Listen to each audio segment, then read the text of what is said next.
सुन के सोनाली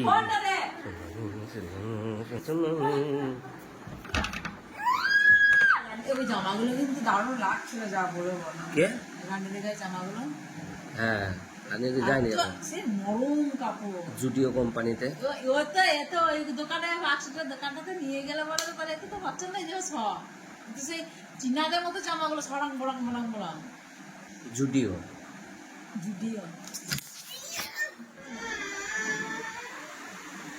কোথায়? ও তাহলে আর হবে না, তাহলে আমাদের সোমবারে বাপকে রাখতে যাবো দোকানে। ছাড়া ছাড়া ছাড়া ছাড়া না, ওই কেন ছিল, ওই কেন তো চোখে কি হয়েছে তো?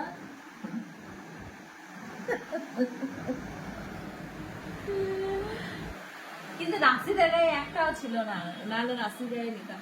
জুতোগুলো দারুণ স্টাইলের ছিল। জিবি কে যাবে না, আমি এমনি করে ঠাকুর দেখতে যাবো নাকি? এরকম করে ঠাকুর দেখতে যাবো?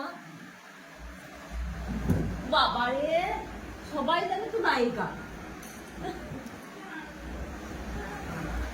সবাই জানে তুই নায়িকা। সবাই জানে রানী এটা মুখার্জি না না তাহলে ভাটারিয়া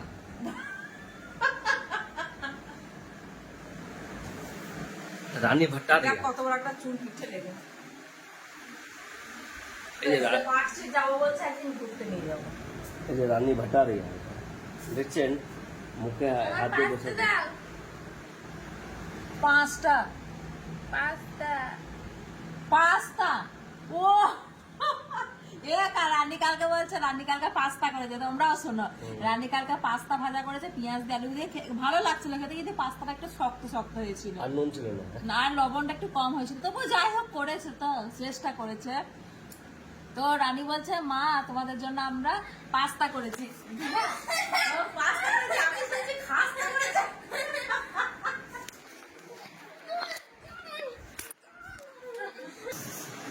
তুমি ওদিকে বন্ধ করছিলে, কিন্তু আমি আমার এদিকে